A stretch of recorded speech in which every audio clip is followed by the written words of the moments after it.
Today we're going to be talking about rhombi and squares, and we're going to be talking about all the different properties of these more specific quadrilaterals and even more specific parallelograms.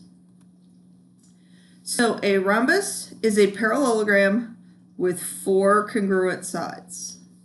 So some of the properties: we have two pairs of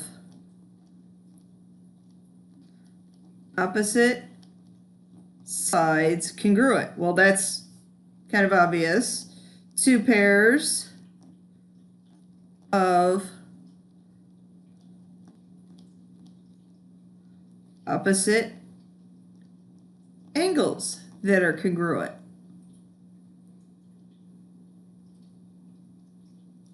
The two pairs of parallel opposite sides. The diagonals bisect each other.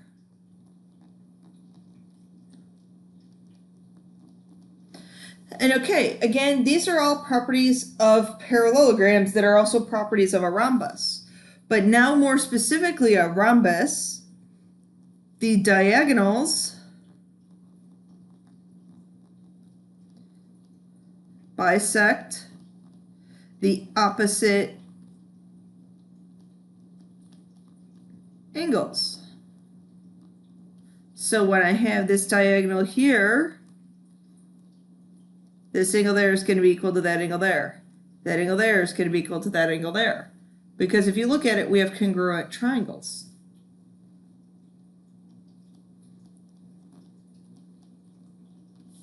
And then the last property that's specific to a rhombus is the diagonals are perpendicular. So if I were to draw in this other diagonal here, we know the diagonals bisect each other. So I know that segment's congruent to that segment. This one's congruent to this one. So I have this triangle here congruent to that triangle. Oh, kind of looks like I'm drawing some sort of animal. So I know that I have a right angle there because I have two congruent sides that make up a linear, two congruent angles that make up a linear pair. So each one of them has to be 90. Okay, so let's do some algebra. The diagonals of W, X, Y, Z intersected V, angle V, Z, X. So this angle here is 39.5. I always like to label my diagrams. I'm trying to find angle Z, Y, X. So I'm trying to find this whole big angle in here.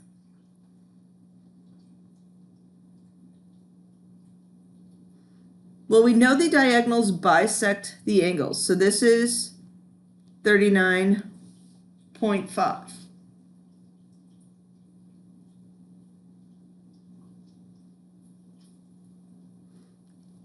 This triangle, triangle WZX, since all of my sides are equal, is congruent. So triangle, let me write it out, WZX is congruent to triangle YZX.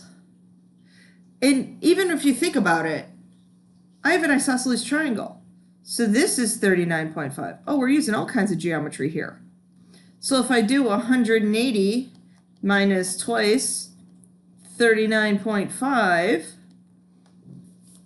I get the angle Y to be 101. I was overthinking it. I was going to use congruent triangles. I could just use the fact that ZYX is an isosceles triangle. Oh, all kinds of geometry happening there. Okay. Same picture. WX is 8x minus 5. WZ is 6x minus plus 3. So 8x minus 5 is equal to 6x plus 3.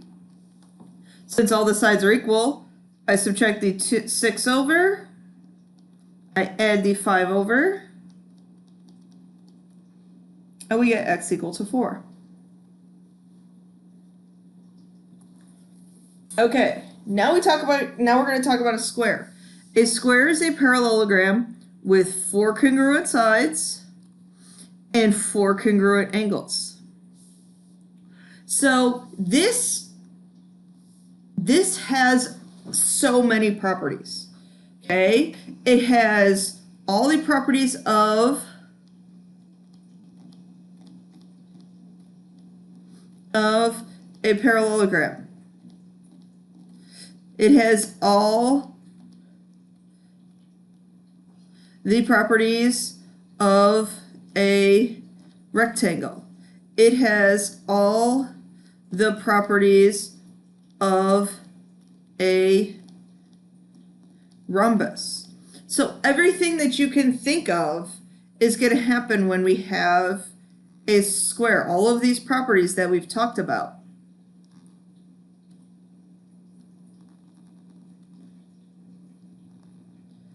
So I have a square here. All the sides are equal. That actually, the diagonals are perpendicular. I have all right angles in here. There's so much stuff happening in this square. Okay, I don't know why I have a 4 and a 5 there. I think I probably wanted to list out all the properties that it could have. A good way to talk about how all of our parallelograms are related is a Venn diagram. So we talked about Venn diagrams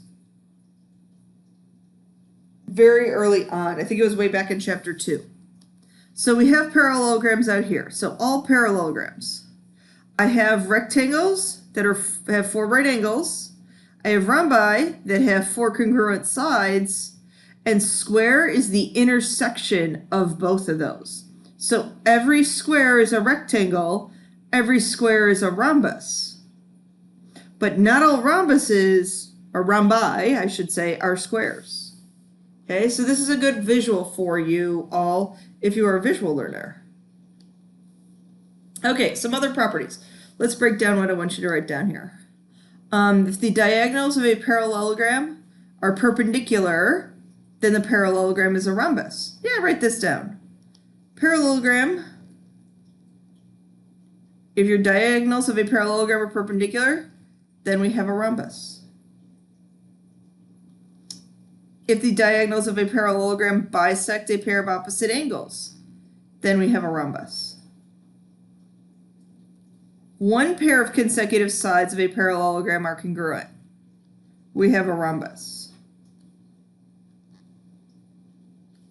And if a quadrilateral is both a rectangle and a rhombus, then it is a square. Oh, that's going to be helpful, I think, in our next example. Okay, so if I can prove something's a rectangle and a rhombus, I can then also say it is a square. So make sure you have these concepts written in your notes. Again, if you need to pause the video, you're welcome to pause the video to write down these concepts. Okay, example 2. Determine whether ABC is a rhombus, a rectangle, or a square for A, B, C. So they give me the coordinates, list all that apply. Okay, so if my diagonals are congruent and perpendicular, then I know, let's see, let's go back here. Congruent and perpendicular. Did they give me something? No, they didn't give me congruent and perpendicular. But if I can prove that they're congruent, I know it's a rectangle. If I can prove they're perpendicular, it's a rhombus, then it's going to be a square. So let's dive in here. Okay, so AC, let's find the length of AC. One diagonal. So one diagonal, we have 3 minus a 2 squared plus a 2 plus a 1 squared. That is 5 squared plus 3 squared. That works out to be root 34. Now I'm going to find BD.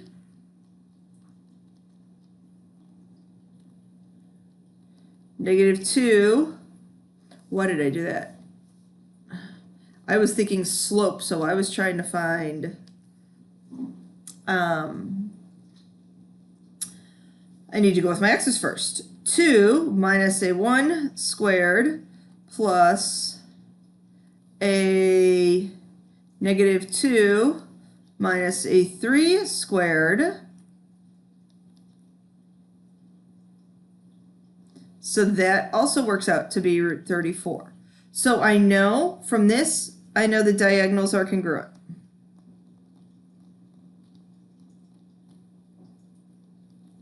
Okay, now I need to prove that this is a parallelogram. If you remember, that theorem said if it is a parallelogram and the diagonals are congruent, it is a rectangle. So let's find some slopes. Let's find some slopes of AB. So if I find my slope, -1 minus 3 over a -2 minus a -1, I have a -4 over a -1. That is a slope of 4. Slope of, I had AB, now I'm going to find CD. -2 minus 2 over a -2 minus 2 over a 2 minus a 3. I have a -4 over a -1, which is 4. So I have one pair of parallel sides. Let me find the slope of AD. So I have, oh, what am I doing? They tell me it's a parallelogram. So I don't need to prove that. They've told me that. Marnell, you're overthinking it because you didn't read. You make sure you're reading. That's a good, I'm glad I made that mistake. Make sure you're reading. So my diagonals are congruent. Now let's work on finding these slopes. So this work, bad, or shouldn't be in there. So let's find the diagonals, the slope of our diagonals. So my slope of my diagonals, 2 minus a 1 over a 3 minus a 2 minus a -2, 3 over 5. Slope of BD, -2 minus a 3 over a 2 minus a 1. Wait, I messed something up. -2 minus 3, 2 minus a 1. Oh wait, no, I didn't. I don't trust myself. I was thinking they had to be equal. But no, for them to be perpendicular diagonals. Okay, so I know it's a rhombus. So since something is a rectangle, or figure I should say, is a rectangle, a rhombus is also a square. I apologize for me not reading. Okay? Okay, I hope you enjoyed my video and my fun mistakes on our video on rhombuses and squares. Thanks for watching.